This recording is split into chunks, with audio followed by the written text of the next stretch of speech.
पाणी, ज्याशिवाय माणूस जिवंत राहणं अवघड असतं. निसर्ग आपल्याला भरभरून देत असतो, त्याची आपण किंमतही करत नाही. माणूस आपल्या गरजांमध्ये इतका अडकला आहे ना की निसर्गाचा आपण ऱ्हास करत निघालो याच्याकडे त्याचं लक्षही नाही. काही दिवसांपूर्वीच जलदिवस होऊन गेला. त्यासाठीच पाणी संवर्धन करणाऱ्या आज विजय कुमार निंबाळकर सर यांना आज आपण भेटत आहोत, की जे Karmaveer Bhaurao Patil college of engineering Satara येथे काम करतात. त्याशिवाय त्यांनी आस्था सामाजिक संस्थेच्या मदतीने कॉलेजचे विद्यार्थी सोबत घेऊन आणि म्हादरे दरी खुर्द या स्थानिक लोकांच्या मदतीने आणि वनीकरणाच्या मदतीने पाणी संवर्धनाची एक छोटीशी सुरुवात केली आहे. आणि त्याशिवाय ते आजकाल सह्याद्री देवराई या माध्यमाशी या संस्थेशी संलग्न आहेत. वृक्ष लागवड आणि वनसंवर्धन याचं काम करतात. आता तुम्ही काय करायचं आहे, माझ्या चॅनलला लाईक, शेअर आणि सबस्क्राईब करायचं आहे आणि माझा शो शेवटपर्यंत बघायचा आहे. नमस्कार, मी गोरखनाथ महादेव निपाणे, राहणार म्हादरे दरी खुर्द. जाळपट्टी काढत असताना त्याच्या आधी आमचं 2004 साली निंबाळकर सरांशी आम्ही पाहायचो.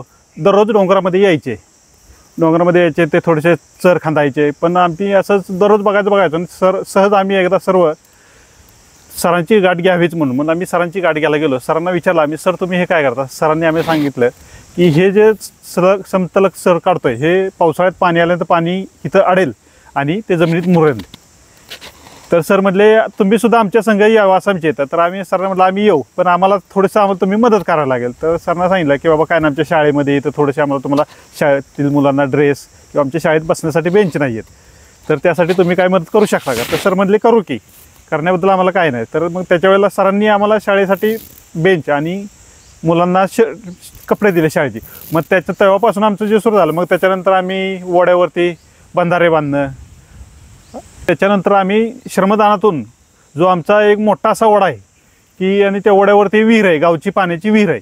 त्या विहिरीच्या वरच्या बाजूला आम्ही श्रमदानातून सरांच्या माध्यमातून बरेचसेच लोज बोल्डरचे बंधारे बांधले. त्याच्यानंतर सरांनी आम्हाला त्यांच्या मदतीनं, त्यांच्या म्हणजे विद्यार्थ्यांच्या मार्फत, त्यांच्या मित्रांच्या मार्फत आम्हाला एक छोटासा मिनी किटवेअर तरी तो सरांनी आम्हाला एक तिथं बांधून दिला. नमस्कार, मी श्रीया तुमचं स्वागत करते माझ्या शोमध्ये म्हणजेच चाय विथ गप्पामध्ये. आज आपण आपल्या शोमध्ये भेटत आहोत विजय निंबाळकर सरांना. त्यांचं नक्की काय काम आहे आणि त्यांनी छोटंसं पाऊल काय उचलले या सगळ्या गोष्टी माझ्या आजच्या शोमध्ये आहेत. सर, मनापासून वेलकम माझ्या शोमध्ये तुमचं. आणि मला वाटतं नुकताच आपला आता जलदिवस झाला आहे, त्यानिमित्तच हा आपला कार्यक्रम आणि मी तुम्हाला माझ्या शोमध्ये आमंत्रित केलं आहे. सर, पाणी संवर्धन हा खूप मोठा विषय आहे आणि प्रत्येकजण त्याच्यावर कामही करत आहे. तर तुम्हाला त्याच्याबद्दल नक्की काय वाटतं? तसं बघायला गेलं तर निसर्गातल्या प्रत्येक गोष्टीचं संवर्धन गरजेचं आहे.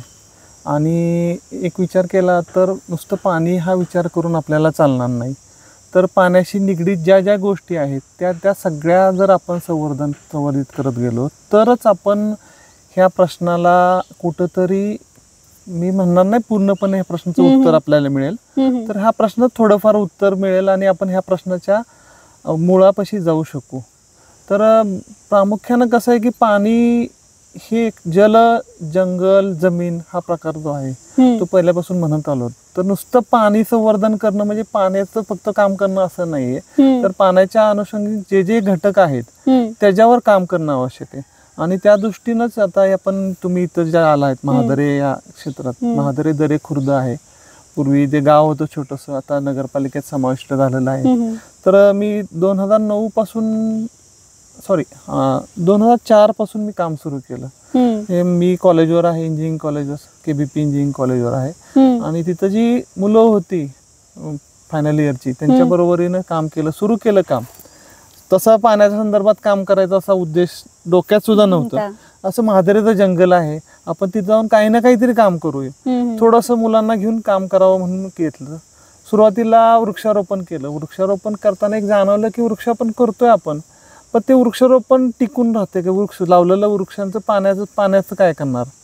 तर खरं तर जंगलात नुसतं झाडांना पाणी घालणं हा कन्सेप्ट नाहीये. हम्म. जंगलात एकदा झाडं लावल्यानंतर त्यांच्या जीवावर ती वाढतात. हम्म. आणि हे जंगलचा नियम आहे खरं तर. हम्म. म्हणजे कसं आहे की जंगलाला जर आपण स्वतःहून डिस्टर्ब नाही केलं हम्म. तर तुम्हाला म्हणजे त्याला गरजच नाहीये आपली. तो काय म्हणतो, जंगल काय म्हणतं की माझ्याकडे येऊ नका, माझ्याला डिस्टर्ब करू नका. हम्म. मला नाही डिस्टर्ब केलं तर मी तुमच्या 10 पटीनं मी काम करू शकेन. हम्म. आपण काय करतो की जाऊन डिस्टर्ब करतोय. तशा दृष्टीने आम्ही झाडं लावून बघितली, आली झाडं आमची चांगली. मग आता झाडं वाढायसाठी पाणी गरजेचं आहे. पाणी आपण इतक्या उंचीवर नेऊ शकत नाही. मग त्यासाठी काय केलं की सलग समतल जो कन्सेप्ट आहे, सीसीटी जो म्हणतो, ते सीसीटी काढून सीसीटीच्या वर बांधावर आपण झाडं लावली. आणि त्याला अपेक्षित म्हणजे चांगला रिझल्ट मिळाले. बऱ्यापैकी 70 ते 80% झाडं जगली त्यात. त्याबरोबरीनं गावातल्या लोकांशी संपर्क आला.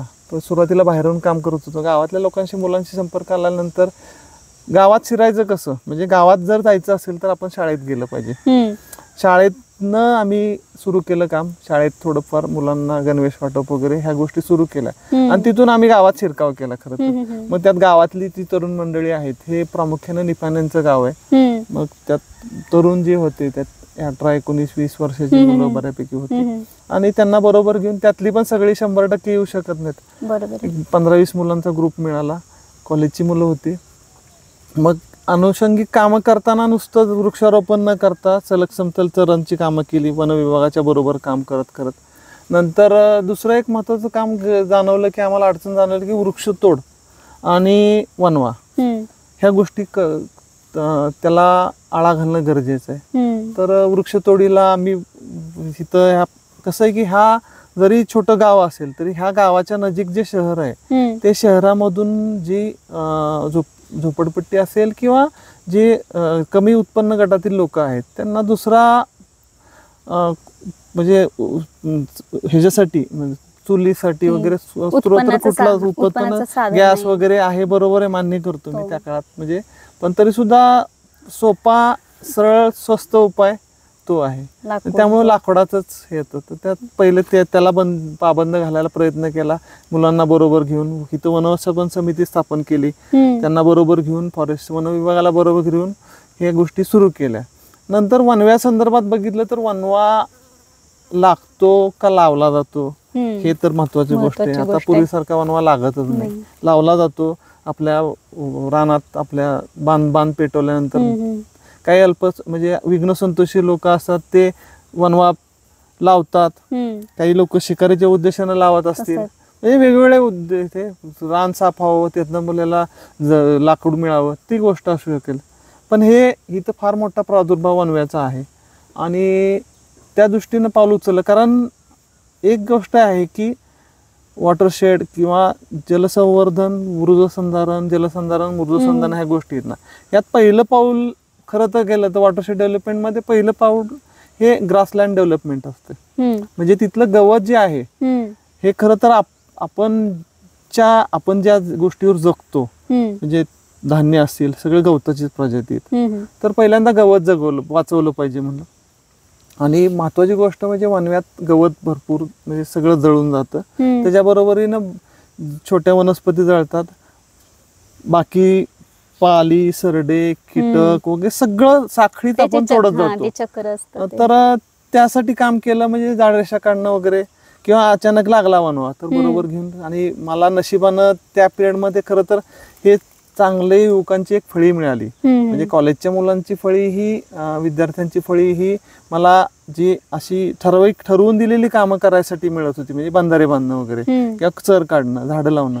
पण अचानक ज्यावेळेला हे येतं त्यावेळेला तिथं तुम्हाला स्थानिकांचा सहभाग आवश्यक आहे. म्हणजे कुठलंही ज्यावेळेला आपण काम करतो, कुठलंही म्हणजे निसर्ग संवर्धनाचा असो, कुठलंही येतो, स्थानिकांचा सहभाग जर आपल्याला असेल तरच आपण तिथं यशस्वी होऊ शकतो. सर, याचाच माझा पुढचा प्रश्न विचारते की आता तुम्ही म्हणला स्थानिकांचा सहवास, पण कुठल्याही व्यक्तीला किंवा त्या गावाला त्यात सहभाग करून घेणं, तर ते तुमच्यासाठी अवघड होतं का? सगळीकडेच अवघड आहे. आणि त्यात पहिली गोष्ट असते की तरुणांना एवढे प्रश्न नसतात, पण जे वयस्कर लोक त्यांना प्रश्न, आमचा काय फायदा होतो. मग काही लोकांना पटलं, काही लोकांना नाही पटलं. पण ज्यांना पटलं ना त्यांना सांगितलं की जंगल आहे. आता इथलं महादरे जंगल 100 एकर क्षेत्र, 100 हेक्टर आहे, 104 हेक्टर क्षेत्र आहे आणि आसपासचा परिसर आहे. त्यात पडणारा पाऊस आहे, त्या पावसाचं पाणी आहे ते सगळं गावाला मिळतंय. ते जंगल राहिलं तर पाणी तुम्हाला मिळणार आहे, जंगल राहिलं तर हवा शुद्ध मिळणार आहे. म्हणजे खरं तर महादरेचं जंगल हे सातारा शहराचं फुफ्फुस आहे. बरोबर आहे. म्हणजे अशी फुफ्फुस आपण टिकवून ठेवली पाहिजे. आणि मुलांना कसं आहे की मुलांना थोडंसं आपण काही गोष्टी चांगल्या सांगितल्या, आपण काही करून घेतल्या आणि त्यांना रिझल्ट दिसले. म्हणजे आपण बांधलेले 4 दगड, आपण लावलेले 4 दगडांचा बंधारा जो आहे तो जर बंधारा ह्या वर्षी पावसाळ्यात जर भरून व्हायला दिसला, त्यात माती साठलेली दिसली, तर थोडासा उत्साह वाढतो. आपण काम केलेल्या कामाचं जर तुम्हाला त्याचे रिझल्ट मिळाले, त्याची पोचपावती मिळाली, तर ते महत्वाचं आहे. आणि गावातल्या लोकांना फायदा तसा म्हणायला गेलं तर काय आहे की जंगल चांगलं राहिलं तर त्यांचं जे शेतीवर, आता वन्यप्राणी, जंगल म्हणलं की वन्यप्राणी आले. पहिली गोष्ट, जंगल जर नीट असेल तर जंगलात खाद्य असेल तर वन्यप्राणी खाली येणार नाही. जंगलात ज्या वेळेला खाद्य कमी पडतं, वन्यप्राणी इथं तो प्रॉब्लेम आहेच की मानव वन्यजीव संघर्ष आहे, पण इथं तसं नाहीये. इथे बिबट्या असेल, बाकीची जनावर असतील, पण बिबट्यानं हल्ला केलेला आतापर्यंत माझ्या माहितीप्रमाणे कधीच मी बघितलेलं नाही. असं खचित एखादं उदाहरण असेल की बिबट्यानं मानवावर हल्ला केलाय, शेळीवर हल्ला केलाय, ते पण कधी ज्यावेळेला जंगलात ज्यावेळेला जाईल त्यावेळेला, बाहेर येऊन जास्त करून नाहीये. आणि थोडस कसं आहे की ते झालेच, समरस झालेले, तर ते महत्वाचं आहे. पण तुमचं पाणी, जमिनीला पाणी मिळालं पाहिजे. जर जंगल नीट राखलं आपण आणि बाकीची कामं केली तर जमिनीला आपल्या पाणी मिळेल. म्हणजे तिथं पाणीचे प्रादुर्भाव होता, एक विहीर होती, विहिरी म्हणजे एप्रिल मे कशाला, जानेवारी फेब्रुवारी मध्ये विहीर कोरडी पडायची, पण कम्पॅरेटिव्हली काम केल्यानंतर जाणवलं की ते पाणी यायला लागलं. लोकांना पण महत्व लक्षात आलं की बाबा आपण काम करतोय तर त्याचा फायदा मिळालाय. आपल्याला नाही मिळाला म्हणून मी म्हणतो, आपल्याला नाही मिळालं तर दुसऱ्यांना मिळेल, समाजाला मिळेल, निसर्गाला मिळेल, हेच महत्वाचा उद्देश आहे. आणि सगळे लोक एका वेळेला तुम्हाला सॅटिस्फाय होतील असं नाही. तर तुम्हाला काही जी खरोखर चांगल्या विचाराची जी लोक असतात ती बरोबर येतात. 100 मधली 20-25 लोक, मी म्हणेन 10 लोक जरी बरोबर आले तरी मी त्यात समाधानी. आणि मला त्या मनानं तशी लोक मिळाली, तरुण मिळाली, म्हणजे 10-12 वर्षाची मुलं पण माझ्या बरोबर यायला लागली कामाला. आणि त्यामुळे मला पण बरं वाटायला लागलं की आम्ही उत्साह वाटतो. आणि एकदम 100 लोक आली पाहिजे असं नाहीये. 5-6 जणांनी मन लावून काम केलं आणि सातत्यानं काम केलं तर त्याचे रिझल्ट चांगले मिळतात नाही. आणि मला असं वाटतंय, आता आपण पुढचा माझा एक प्रश्न विचारते की आजकाल गावात खूप पाण्याबाबतीत जनजागृती म्हणजे संवर्धन करणं या सगळ्या गोष्टी आहेत सुरू, पण आजकाल आपण शहरात पाणी हा गंभीर मोठा प्रश्न बघत आहे. तर तुम्हाला काय वाटतं, शहरवासियांनी काय काळजी घेणं गरजेचं आहे? आता कसं आहे की शहर ही पूर्वी गावच होते आणि शहराला पाणी पुरवठा हा प्रामुख्याने आता होतोय तो धरण असेल, मोठी धरणं आहेत, नद्या मोठ्या आहेत, त्याच्यावरून होतोय. आणि त्याला काहीतरी लिमिट आहे. आता ते लिमिट आपण क्रॉस केलेलं आहे. त्याच्याबरोबरीनं शहरात एक बघितलं तर जुनी जी काही शहर आहेत, कुठली पण शहर घ्या तर जुन्या शहरात जे जुने पाणवठे होते, म्हणजे मोठे विहिरी असतील, वाड्यात विहिरी होत्या, तलाव होते. आता काय झालंय की आपण जागा आपण चंगळवाद म्हणजे मटेरियलिस्टिक झालेलो आहे आपण. मग आपल्याला जागा उंच वाढवायची, वाडे पाडायचे, त्याच्यावर घरं बांधायची, अपार्टमेंट बांधायचे. मग वाडे पाडताना आता काही लोकांच्यात आहे जाणीव आहे, पण बऱ्याचशा विहिरी ह्या लुप्त झाल्यात, बरेचसे तलाव लुप्त झालेत, बरीचशी तळी लुप्त झालेली आहेत. म्हणजे त्यांचे जे पाणवठ त्यांना येणारे स्त्रोत आहेत ते संपलेले आहेत. आणि त्यामुळं पण पूर्वी कसं की काही आपण लोक त्याच्यावर अवलंबून होतो, म्हणजे त्या तलावावर किंवा त्या विहिरीवर, तर ते बंद झाले. तलाव बंद झाल्यामुळं आता दुसरी गोष्ट कूपनलिका, बोरवेलवर आता शहरात जरी नगर म्हणजे स्थानिक प्रशासनाचा जरी पाणी पुरवठा होत असेल, त्याच्याबरोबरीनं बोरवेलवर अवलंबून असणारा मोठा एक घटक आहे. आणि दुसरी गोष्ट म्हणजे आता जी पातळी आहे, भूजल पातळी इतकी झपाट्यानं खाली होत आली. आता सध्याची उदाहरण तुम्ही बघताय, काही आफ्रिकेतली उदाहरण देतात, काही आता भारतात उदाहरण सुरू झालेली आहेत की पाणी टंचाईची. आता प्रत्येक असं एक शहर वाढत जाणार आहे आपल्याला. आणि त्यामुळं त्यासाठी आपण प्रामुख्याने शहरात आता प्रशासनाने सांगितलेलं आहे, घर बांधताना तुम्ही रेन वॉटर हार्वेस्टिंग केलं पाहिजे वगैरे. खरं तर ती गरज महत्वाची आहे. आता जे पाण्याचा प्रत्येक पाण्याचा थेंब जो पडतो आहे तो पाण्याचा थेंब साठवला पाहिजे किंवा जमिनीत मुरवला पाहिजे, तर त्याचा आपल्याला थोड्याफार प्रमाणात होईल. आता परिस्थिती अशी, तुम्ही मला सगळ्यांनी केलं तर काम होईल का? नाही होणार आता. कारण आता पडणारा पाऊस आणि तो पडणारा कालावधी यात तफावत भरपूर आहे. पूर्वी म्हणजे कसं की सलग 3 महिने पाऊस कंटिन्यूस पडायचा, आता तो 3 महिन्याचा पाऊस 4 दिवसात पडून जातोय आणि मग पडणारं पाणी तुमच्या इथे थांबतच नाही, पडदिशी वाहून जाते किंवा मग तुमचं शहर आहे ते पूर्णपणे पाण्यात बुडतं. अशी पण परिस्थिती. म्हणजे त्याला आपणच जबाबदार आहे काही प्रमाणात, एकतर आपण आणि वाढणारी लोकसंख्या. तर खेड्याकडे चला वगैरे आता म्हणतो बरोबर आहे, पण आता कितपत ते शक्य आहे माहित नाही. पण निदान खेड्यात जे आपण पूर्वीच्या काळी ज्या ज्या गोष्टी आपण अवलंबत होतो त्या, आता दुसरी गोष्ट काय बारीक सारीक गोष्टीतनं हे केलं पाहिजे का, शॉवर वगैरे वापरू नये वगैरे म्हणतात, बरोबर आहे, मान्य ते. त्याच्याबरोबर पाण्याचं रिसायकलिंग पाण्याचं केलं पाहिजे, काही पाणी परत वापरलं पाहिजे. STP वगैरे प्रकार जो आहे पाणीचं शुद्धीकरणाचा किंवा पाणी मुरवणं प्रकार आहे. त्याच्याबरोबर अजून एक आपण बघायला गेलं तर बोअरच्या पाण्यासाठी सॉफ्टनर म्हणजे तुमचं RO वॉटर असतं. RO वॉटर मध्ये तुम्हाला समजा 1 लिटर पाणी मिळायचं असेल तर त्यात तुम्हाला 5-6 लिटर पाणी वाया घालवतो आपण. मग ते त्या 1 लिटर पाण्यासाठी 6 लिटर पाणी आपलं वाहून जातं. म्हणजे म्हणायचा उद्देश माझा 1 ते 6 असं नाहीये, पण काही प्रमाणात पाणी वाहून जातं. तर ते पाण्याचं काहीतरी करू शकतो आपण. काही पाणी जर साठवलेलं असेल, रिसायकलिंग केलं असेल तर ते टॉयलेट्सला वगैरे फ्लशिंगला वापरू शकतो, झाडांना घालायला वापरू शकतो. ह्या जर थोड्याशा केलं तर आपण त्यातनं थोडीशी सुटका होईल. पूर्ण सुटका होणं मला नाही वाटत नाही. आणि तशी गंभीर परिस्थिती त्याच्याबरोबर आता वृक्षारोपण गावात जे होतं पूर्वी, झाडं होती, सगळं होतं, पण आता गेलेलं आहे. पूर्वीचे नदी नाले प्रामुख्यानं शहरातले ते एक पाण्याचा स्रोत तर चांगलं होतं, पण आता नाले नाही राहिले तर कचरा कुंड्या झाल्यात आणि प्रदूषणाचं मोठं स्तोत्र झालेलं आहे. कारण आता काही ठिकाणी आहेत वेगवेगळ्या वॉटर सप्लाय म्हणजे तुमच्या पाण्याचे जलनिस्सारांच्या वगैरे ते आहेच पद्धती, पण बऱ्याच ठिकाणी जाणवतं की जे गटाराचं पाणी असेल, वापरलं सांडपाणी असेल ते नाल्यात सोडलं जातं. म्हणजे जो नैसर्गिक प्रवाह होते पूर्वी शहरात, प्रत्येक शहरात होते, ते सगळे नैसर्गिक प्रवाह न राहतात, ओढे नाले म्हणजे हे न राहता, म्हणजे ओढे न राहता नाले झालेत, गटारं झालेली मोठी. हे आहे तुमचे तलाव जे आहेत शहरातले मोठे ते तलाव सुद्धा प्रदूषित झालेले आहेत. तलावात पण कचरा पडतो. म्हणजे नैसर्गिक स्रोत आपण स्वतःहूनच आपण एक संपवत चाललो आणि परत आपण निसर्गाकडे अपेक्षा करतो की आम्हाला पाणी पाहिजे. त्याची पण काही लिमिट्स आहेत ते विसरून जातो. त्याची लिमिट संपलेलीच आहेत आता. नाही, खरंय. सर, आपण प्रत्येक ठिकाणी ऐकतो की पाणी अडवा, पाणी जिरवा किंवा पाणी वाचवा, पण पाणी अडवा, पाणी जिरवा याच्या मागची संकल्पना काय आहे नक्की? नाही, काय पाणी अडवा जिरवा म्हणतो आपण, बरोबर आहे, पण त्यात टप्प्याटप्प्यानं गोष्टी आवश्यक आहेत. म्हणजे वॉटरशेडमध्ये काय आहे की वॉटरशेडमध्ये पहिला पार्ट जो असतो तो मगाशी मी तुम्हाला सांगितलं, तो कुरण विकास. म्हणजे वरचं जमिनीचं जे कव्हर आहे ते कव्हर, त्याचं जे आच्छादन आहे ते पहिलं आच्छादन आहे ते गवताचं, आणि आपण गवतच संपवत चाललो आहे सगळीकडेच. म्हणजे गवताळ कुरण संपवत चाललो आहे, डोंगरावरचं गवत जाळलं जातं. तर ते पहिलं आपल्याला गवत नीट ठेवलं पाहिजे.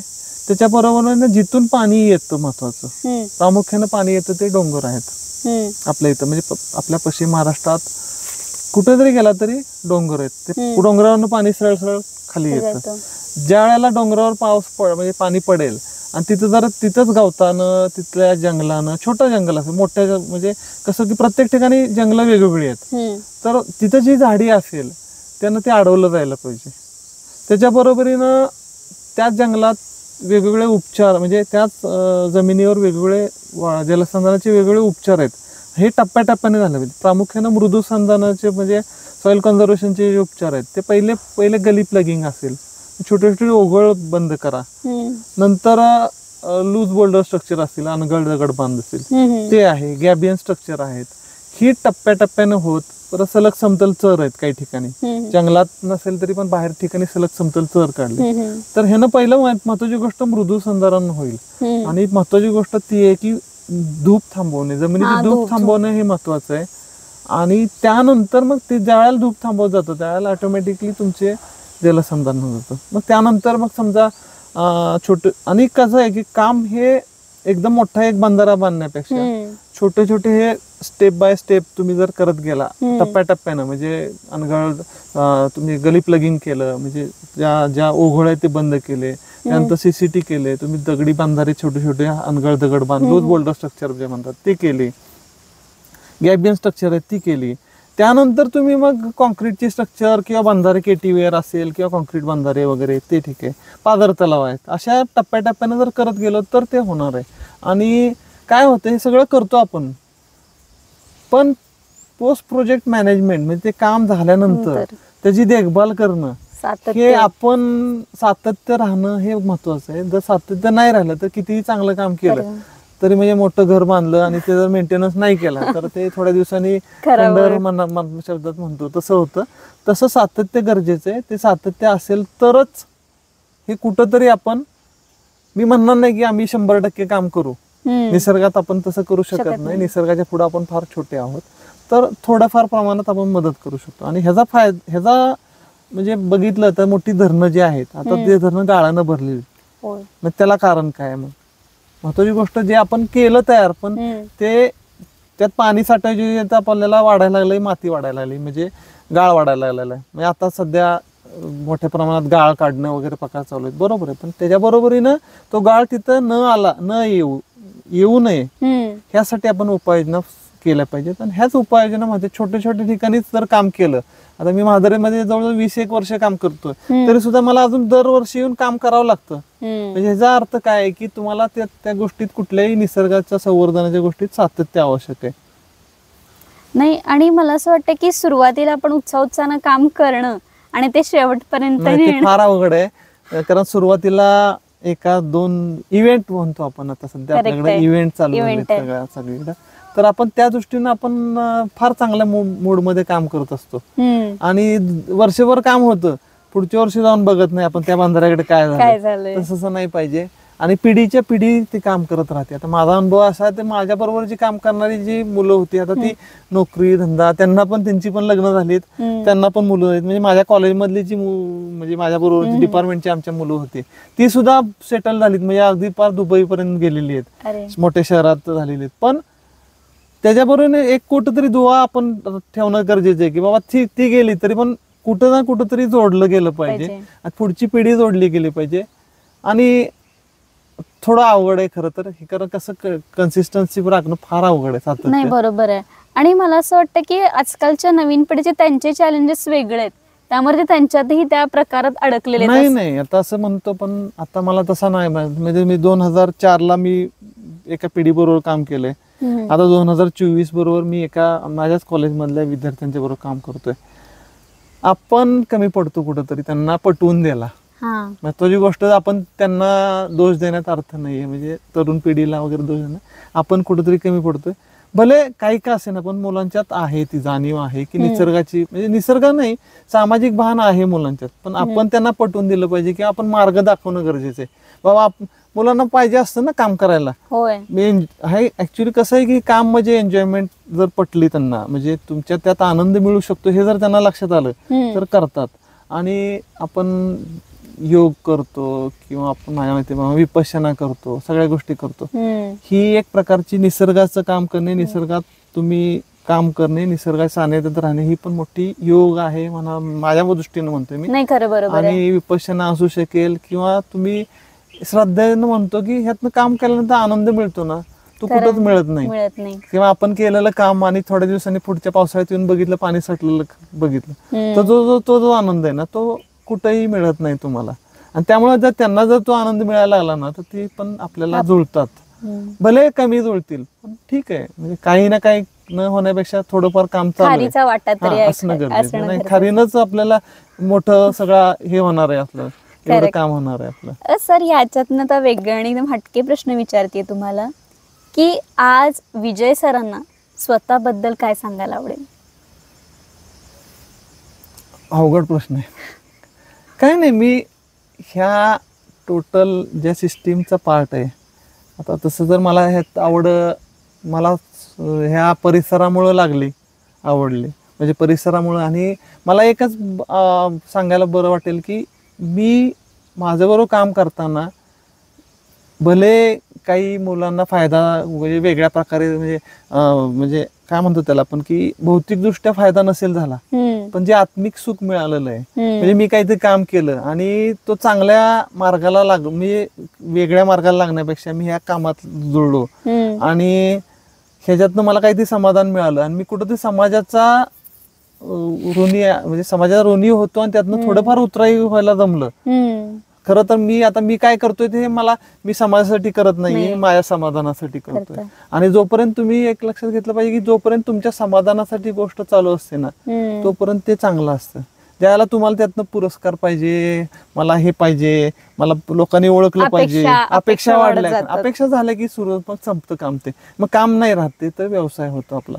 म्हणजे माझ्या दृष्टीनं, मी दुसऱ्यांचं म्हणत नाही, म्हणजे आपल्या कामाचं कुणीतरी अप्रिसिएशन करावं ह्याची आपण वाट बघायची नाही ना, गरज नाही असं मला वाटतंय. तुम्हाला वाटतंय ना मला मी काम केलं, ज्या निसर्गाला तुम्ही म्हणजे सपोर्ट करणं म्हणजे परत एकदा होतं की सपोर्ट करणं तसं नाही होऊ शकत कारण तो फार मोठा आहे. तर त्याला ज्यावेळेला आपण तिथं काम करतो, आता ह्या गोष्टीबरोबर मी बाकी ठिकाणी पण काम करतो, म्हणजे कचऱ्याबद्दल पण काम करतो वगैरे, मग त्यावेळेला जाणवतं की लोकांच्या समस्या भरपूर प्रकारच्या आहेत. म्हणजे आपल्याला कचरा दिसतो पण कचऱ्यात काम करणाऱ्या लोकांच्या समस्या दिसत नाही. बरोबर आहे. म्हणजे माझं कसं झालं की आपण एका पाठोपाठ एकाच गुंतत गेलो, म्हणजे ह्यातून त्यातून ह्यात पुढं असं टप्प्याटप्प्याने गेलो आणि मी स्वतः म्हणजे मी समाजाचा घटक आहे आणि समाजासाठी मला काहीतरी करता येतंय, निसर्गासाठी काय करता येतंय हेच मला समाधान आहे. आणि हे जोपर्यंत समाधान आहे तोपर्यंत ठीक आहे. ज्यावेळेला मला दुसऱ्या टप्प्यावर जाईल, मी अपेक्षा करेन मला कोणीतरी येऊन मला म्हणावं की तुम्ही चांगलं काम करताय, मग ते संपलं. मग ते आपण स्वतःच्या फायद्यासाठी करतो. खरं नाही. आणि मला असं कायम एक वाटतं की आपण एक गोष्ट करतो, मग अशी जसं तुम्ही पॉइंट मांडला की एक समाधान मिळतं त्या कामातून, त्यामुळे आपण काय करतो, किती पुरस्कार मिळतो ह्याचं भानच राहत नाही. ते फक्त आपण कामाला झोकून दिलेलं असतं. आणि मगाशी सर तुमच्या बोलण्यातनं हे खूप जाणवतं की तुमचे काम ते एक पॅशन आहे. मला असं ते कायम वाटतंय. सर एक महत्त्वाचा अजून एक प्रश्न विचारते तुम्हाला की भविष्यात पाणी ही मोठी समस्या होणार आहे का? त्याबद्दल तुम्हाला काय वाटतं? भविष्यात सगळ्याच समस्या मोठ्या होणार आहेत. म्हणजे पाणी आहे, कचरा आहे. आता पाण्यासाठी सुरूच झालंय. म्हणजे आता बातम्यात येतं बेंगलोरमध्ये लोकांना रांग्यात उभं राहावं लागतंय. कारण कसं रेशनिंग सारखं. कारण काय आहे की बेसिकली नैसर्गिक संसाधनं आहेत ना ती निसर्गाकडं तेवढीच आहेत.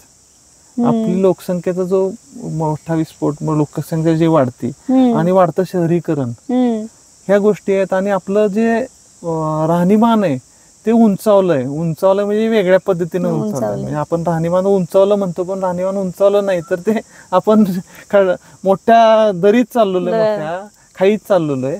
तर खरं गावाकडं जे राहणीमान आहे तेच आता बऱ्याच लोकांना पटायला लागलंय. म्हणजे ते कोविड काळात तर जाणवलं की बाबा खरं गावाकडंच फार चांगलं होतं. कारण तिथं सगळं आहे ना, काही ना काहीतरी आहे. शेती आहे, शेतीचे पूरक उद्योग आहेत, जंगल आहे, झाडं आहेत, त्यापासून काही ना काहीतरी मिळतंय. तर पाण्याची समस्या दिवसेंदिवस, कुठलीही समस्या आपण मानवनिर्मित, मी म्हणतो मानवनिर्मित होऊ शकते, मानवनिर्मित म्हणू शकतो किंवा नैसर्गिक चक्र बदलल्यामुळं आता पाण्याची समस्या वाढणार आहे दिवसेंदिवस. आणि त्याच्यावर आपण एक तर पाणी बचत आहे, जेवढं पडतंय तेवढं पाणी. कारण एकतर पावसाचं पाणी हे अचानक पडतंय, पाऊस अचानक पडतोय, त्या दृष्टीनं पण आपण तयारी दाखवली पाहिजे.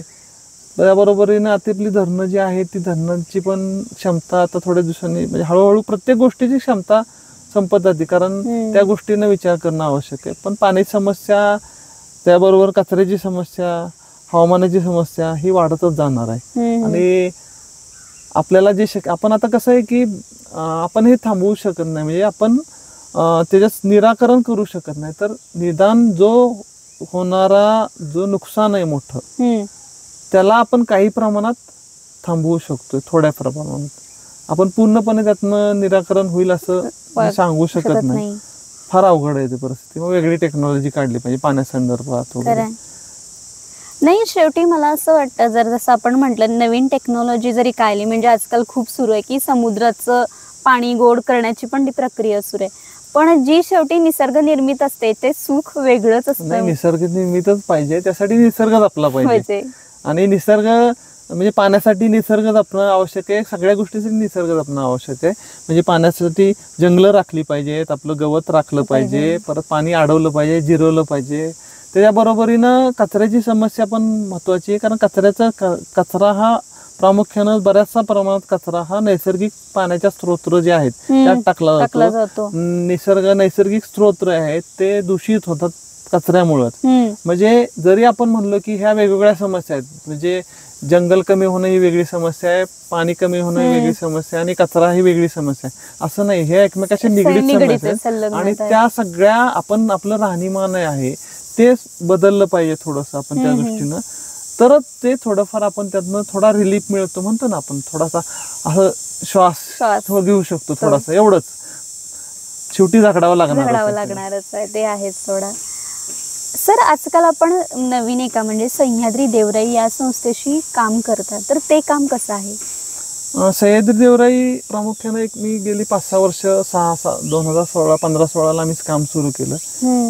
जे अभिनेते सयाजी शिंदे आहेत ते माग भेटले, आणि आमच्यासारखे समविचारी लोक आहेत बरोबर सगळे.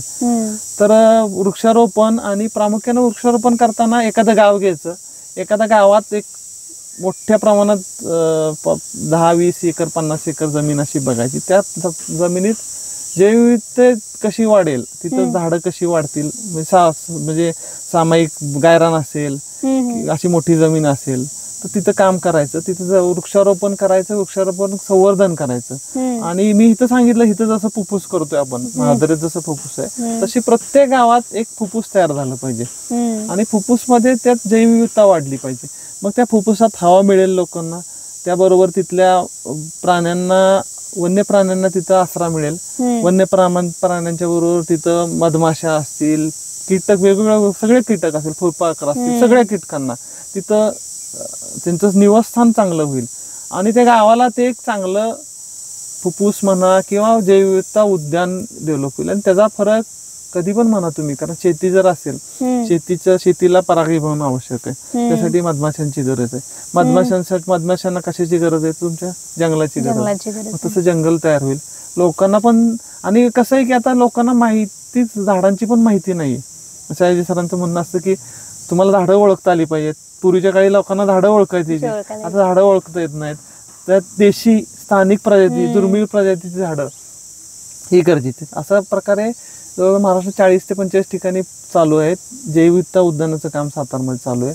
तसंच आता सध्या नवीन एक सांगलीच्या मिरज कुपवाड महानगरपालिकेच्या कचरा डेपोवर एक छोटं जैवविविधता उद्यान सुरू केलं. त्यात जवळ 1000 झाडं आम्ही आता यावर्षी लावलेली आहेत. त्याच्याबरोबरीनं नर्सरी आहेत, म्हणजे देशी आणि दुर्मिळ प्रजातींच्या रोपांचं रोपं करतोय तयार. त्याच्याबरोबरीने एक वृक्षप्रसाद म्हणून योजना आहे, म्हणजे जे आपण देवाला जातो, देवाला गेल्यानंतर प्रसाद मिळतो, मग तो प्रसाद जर वृक्षाच्या रूपात मिळाला, रोपात मिळालं, तर तो आपण कसं आहे की भाविक आहे तो प्रसाद म्हणल्यानंतर त्याच्याबद्दल आदर राहतो, त्यात आत्मीयता राहते.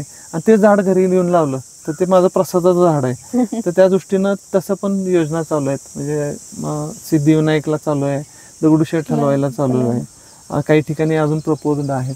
आणि मोठ्या जमिनी असेल किंवा छोटी जमीन असेल कुठं, तर तिथं सार्वजनिक झाडं लावायची असेल तर आपण मदत करतो, ग्रामपंचायतीला मदत करतो, झाडं देतो. त्याबरोबर तांत्रिक सल्ला असेल तो देतो. काही सपोर्ट लागला, म्हणजे ज्या गोष्टी गरजेच्या आहेत, म्हणजे पाण्यासंदर्भात असेल, टाक्या वगैरे असेल, त्याचे सपोर्ट करतो. ड्रीपचा असेल तर सपोर्ट करतो. आणि त्यानिमित्तानं काय एक चळवळ उभी राहिलेली आहे. 7-8 वर्षात चळवळ उभी राहिली. वृक्षारोपणाची चळवळ उभी राहिली. जवळजवळ 5 ते 5.5-6 लाख झाडं लावली गेली आहेत. आणि संवर्धन चालू आहे. म्हणजे गोष्ट लावणं आहेच, पण त्याचं संवर्धन म्हणजे परत एकदा आपण सातत्यावर येतो. बरोबर, ते चालू आहे.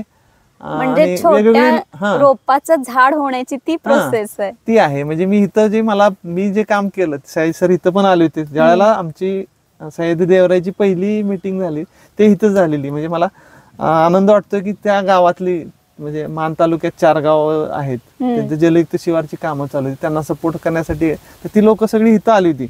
आणि इथं चर्चा होऊन आमचं तिथं काम सुरू झालं. म्हणजे ते एक पण काय म्हणतो योगायोग आहे. योगायोग त्याची आहे. पण मीटिंग इथं मागच्या बाजूला पटांगणातच बसलो होतो आम्ही सगळे. अशीच दुपारची वेळ होती आणि चालू आहे म्हणजे दोन्ही कामं चालू आहेत. आणि ते पण काम निसर्ग संवर्धनाचं, त्यात मोठी म्हणजे सगळी समविचारी भरपूर लोक आहेत. सयाजी सर आहेत, अरविंद जगताप सारखे लेखक आहेत त्यात. म्हणजे सगळी त्या झपाटलेली लोक म्हणतो तशी झालेली आहेत. तर होईल, काम करत राहणं एवढं आपल्या हातात आहे. नाही ते आहेत. आणि मला असं वाटतं की उगाच निसर्गाला किंवा एक आपलं वाईट पाऊल टाकून त्रास झाल्यापेक्षा एक हळूकर एक पाऊल टाकत त्या दिशेनं चांगल्या दिशेने गेलेलं ही सर्वात मोठी चांगली गोष्ट आहे असं नाही, वाटतं. गरजेचंच आहे. कारण तुम्हाला एकदम मोठं पाऊल टाकून मोठं एकदम करू शकत नाही तुम्ही. बदल निसर्गात मोठा होत नाही. झाड पण हळूहळू वाढतं, झाडाला पाळवी पण हळूहळू फुटते. तर हे असं म्हणजे एकदम पटदिशी करण्यासारखं काम नाही निसर्गाचं कुठलंही. तर टप्प्याटप्प्यानंच कामं आवश्यक आहेत. टप्प्याटप्प्यानं कामं गरजेची आहेत आणि कायमस्वरूपी त्याच्यावर लक्ष ठेवणं गरजेचं आहे. कारण आई मुलाला वाढवताना सुद्धा नुसतं पटदिशी एका वर्षात वाढत नाही, तर सगळ्या गोष्टी वाढवाव्या लागतात आपल्याला. सगळ्या गोष्टीकडे लक्ष द्यावं लागतं. तसंच ते झाडं आहेत. झाडं म्हणजे ऍक्च्युली आपण पालक म्हणून नाही, ते आपलं खरं तर अन्नदाता आहे. म्हणजे त्याच्याकडनं बऱ्याच गोष्टी घेतो आपण आणि घ्यायला पाहिजेत. म्हणजे ते काही मागत नाही, आतापर्यंत बोलत नाही पण मागत पण नाही काही. आपण सगळ्यात प्रत्येक देतच राहतो. मग देतच राहणं गरजेचं आहे. भले शक्य नाही 100% त्यासारखं वागता आलं तरी पण थोडं तरी आपण वागू. आणि प्रत्येकानं जर वागलं तर त्यात भरपूर फरक पडेल. आणि ह्या ज्या समस्या आहेत ना त्या बऱ्यापैकी कमी होतील. निदान समस्या काय म्हणतो त्याला की आपण 100% कमी नाही झाली, थोडी त्याला तोंड देण्याची सामर्थ्य आपल्यात येईल असं मला वाटतंय. नाही, नक्कीच सर, तुमच्याशी गप्पा मारून खरंच खूप छान वाटलं. खूप गोष्टी नव्याने शिकता आल्या. तर मी श्रिया चाय विथ गप्पामध्ये आता इथेच थांबते. पण तुम्ही माझ्या चॅनलला लाईक, शेअर आणि सबस्क्राईब करायचं आहे. कारण का इथे प्रत्येकाची वाट वेगळी असते आणि प्रत्येकाची स्टोरी वेगळी असते. Thank you sir. आपण कोल्हापूरकर पाणी संदर्भात असे सुखी आहोत. पंचगंगा आणि राजर्षी शाहू महाराजांची कृपा. पण आज पाणी वाचवायचा थोडासा एक छोटा प्रयत्न सुरू करूया. भविष्यातील येणारं संकट आहे असं समजून एक स्वतःसाठी एक खारीचा वाटा नक्की उचलूया. पाणी वाचवा.